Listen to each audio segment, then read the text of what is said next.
We were all told there was more, and now they're telling us there's nothing. And like a sap, you believed them. Damn, that's an aggressive podcast they got going on right there. But that, of course, is Steve Bannon and Jack Posobiec, conservative influencer.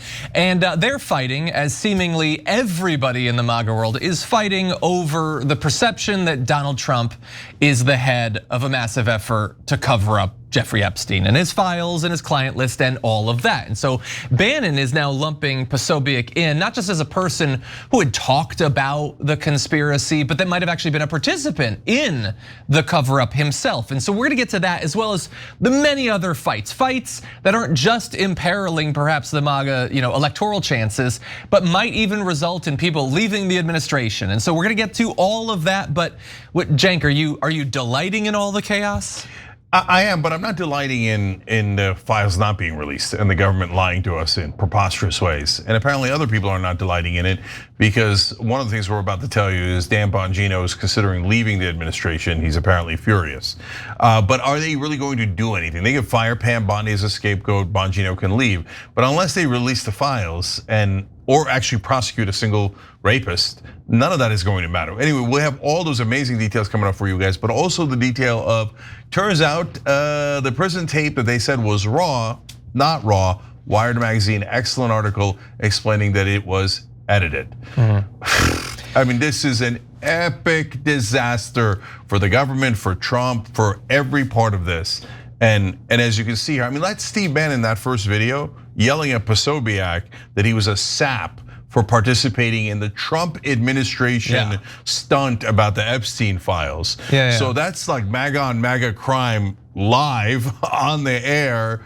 And this is just ripping, it's actually not ripping MAGA apart. MAGA is almost completely united against the Trump administration. And that is stunning. There's just a few people like Alex Jones that have come up with like a new, deeper level of the deep state that Trump is covering this up to help fight as he tries to work through it. Of course. Exactly, yeah, exactly. And there's the revelations about the tape. I don't find the tape thing as damning as you do. Sometimes these things happen. Like, most people don't know, every Friday we need about 4 minutes for the tape to reset before the show can go live. Yeah, that's why there's a minute missing in every Young Turks episode. Exactly, it's not suspicious. It's just the way it works. Anyway, so we're gonna get through all of them, but why don't we start with Posobiec, who, what was it, a couple months ago, was one of those right-wing influencers that was brought as part of a PR stunt to meet up with Pam Bondi, who had her Epstein Files binders, and every one of them rushed to Rumble and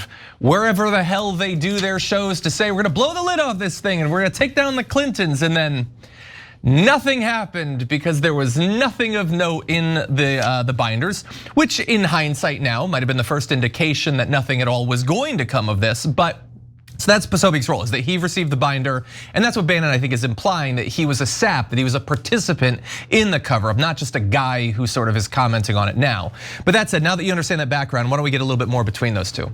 There is enormous confusion on my part.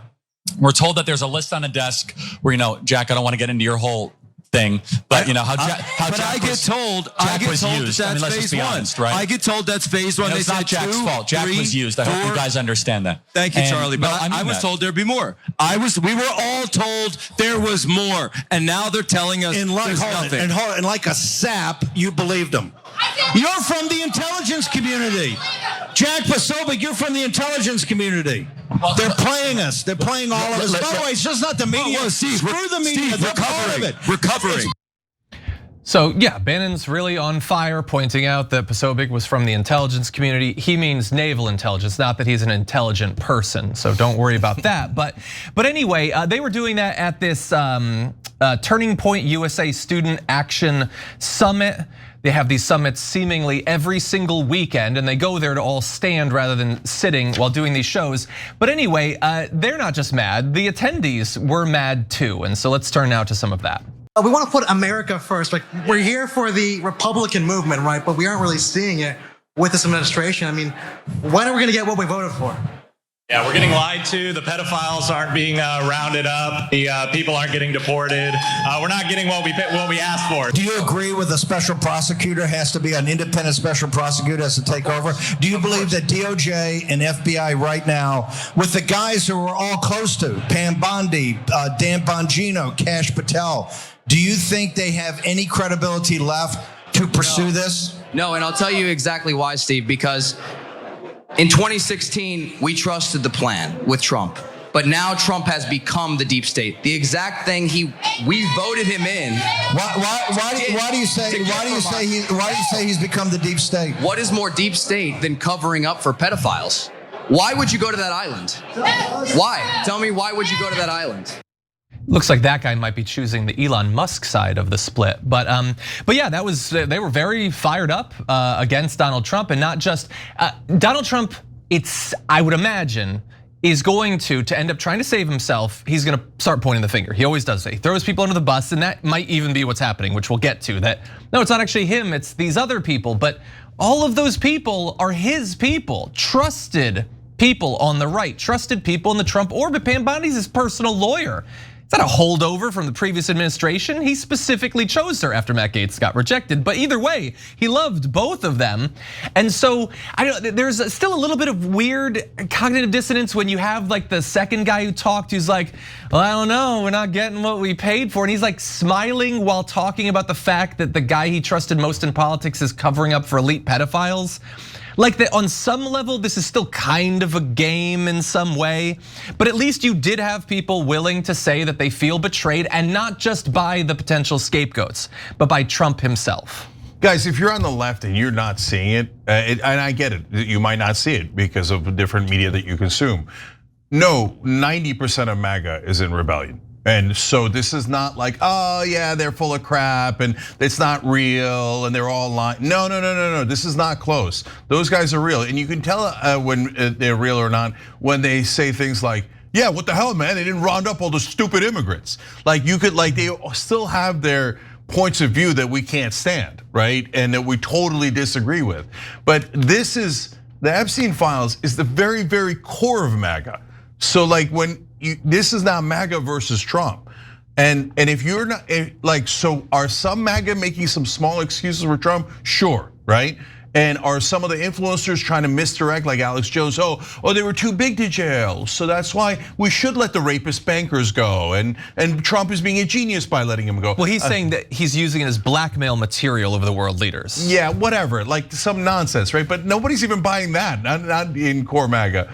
Later, they will change their excuse, and a lot of people will buy this later, and it's begun, which is, oh no, Biden got rid of the evidence. That is why we could not do. What did Trump do in his first term? But overall, my read of it online and everything I've seen, and that's why Dan Bongino is apparently so furious. He took today off in protest. He apparently had a huge shouting match with Pam Bondi. Is any of that stuff relatively real? Yes. Is he trying to protect himself? Yes. Is he trying to make it seem like, hey, look, it's not me, it is Pam Bondi, and it is definitely not me? Yes, all of that. But the reason he's doing that, the reason why Steve Bannon is calling for a special prosecutor in the Trump administration, unheard of. Like, we don't trust Trump, we need a special prosecutor. That's Steve Bannon saying that. And then the reason why almost every host, Charlie Kirk and others, you could tell they're super reluctant, right? But they're like, yes, this is really bad. The girls didn't rape themselves, because their audience is going, are you kidding me? Are you kidding me? Now you're gonna turn around and say that there were no clients? You're not gonna prosecute a single person? And Andrew Schultz, who we'll talk about later in the show, in one of the many things that he said on the Flagrant podcast was like, wait, so you're saying that like you ran on Epstein, Trump, you ran on Epstein is being, the files and I'm gonna release them, etc. And you already had one term. So like if there's something incriminating the files, you would know. And then you ran a whole nother campaign saying there definitely was, and you were gonna expose it. So now when you come out and say, oh, there were no clients and there is no list, No, you're compromised in one way or another. Like it is absolutely inescapable. So more of that evidence in a minute, but Mark, what's your first take on this? Yeah, I think that you do a good job of decoding what are sort of two aspects to this. One is the political MAGA world and the damage potentially to Trump as a result of that political world turning on him. You saw bits of it. And I think also the reputational problems, the stink reputationally for Trump. I thought that was a great question. Like, what are you doing going to this island over and over again? What are you doing sort of hanging out with this guy? It's undeniable that this guy is what we know. And so even if we don't get the files or the list or the black book, it's you, Donald Trump, who reputationally pay a price. And the reason you additionally pay that price is because you are helping to withhold this information. So I think, that which we knew, that is to say that Trump was tight with Epstein. I don't know to what extent he was involved with all of this, but it becomes kind of hard to push away when you're hanging out with the guy on his jet all the time, going to his island, going to the different properties. You're doing that enough. I think it turns the focus back onto Trump. So reputationally, he has done some harm along the way as well. On the political stuff, Cenk, I yield to you because I think you have a better sense of what's happening with MAGA Nation than do I. I always feel like they'll rationalize their way out of it, but there may just be too much going on here for them to do that. And guys, that's so, Mark, to your point real quick. I lived through all of the different stages, right? So I would tell MAGA, 5 years ago, 4 years ago, 1 year ago, hey, Trump said that Epstein's a terrific guy and they were best friends for 15 years. And Trump even said, hey, everybody knows Jeffrey likes him young. So he knew definitively. And back then the reaction from MAGA was, F you don't know anything. He did it, it was Clinton covering it, it was Biden, And they just deflection, never acknowledged it. Now, when I do the same thing, they're like, oh, yeah, you're totally right. What the hell? Why don't, and I don't know, I would love to ask some of them, bunch of them, like, guys, what did you, why did you not believe it before and now you do believe it? Isn't it obvious you were wrong earlier, right? Yeah. And but we don't need to even get into that. The fact that they now do believe it makes a big difference. Does everybody think that Trump did something with Epstein? No. Okay, do a lot of them now wonder if Trump did something with Epstein? Yes. Yeah, and they're taking that quote a lot more seriously now. Because guys, remember, the core of MAGA, whether we like it or believe it or agree or don't agree, they think they're anti-establishment. They think we're gonna go get the elites, right? They talk about the elites all the time, etc. So the reason they loved Trump and believed in Trump was they thought, it's not true, but they thought he was anti-establishment. They thought he was anti-elites. And what did we say on the Young Turks over and over again? He's a fake populist, right? He plays a good populist game that's smart politically, and the Democrats are knuckleheads for not doing the same thing, but he doesn't mean it. He already had one term. He was already best friends with Jeffrey Epstein. He loves the donor class. What did he do in the first term and the second term? Giant tax cuts for rich and the corporations, right? He's a fake populist. And now when he does the same exact thing that MAGA accused the deep state of doing, the establishment, the elites of doing, and the very core of it, Epstein Files, the very core, that's what broke the camel's back. So it doesn't mean that they don't trust him on anything else. But this is massive damage to Trump's credibility with MAGA. Yeah, and it's going to have much more consequences for other issues as well. They confuse the fact that he has a lot of enemies and some of them are elites with him being an enemy of the elites, which is not. Yes, and I think that's right. That's exactly right. The reason that he has been so caught flat-footed on this thing, the only other time that sort of reminds me a little bit is the vaccine stuff, where he says things, they mean it. The base. He'll say, stop the testing, COVID's fake or whatever, but he still thinks we should have a vaccine because he's not actually a colloidal silver Instagram zombie or whatever. And so he has a vaccine come out because he doesn't actually mean the anti-vax stuff. He eventually caught up because he was getting booed at rallies and everything. And I think this is an even worse example where, yeah, he mentioned Epstein in his rallies. He doesn't actually believe the QAnon stuff.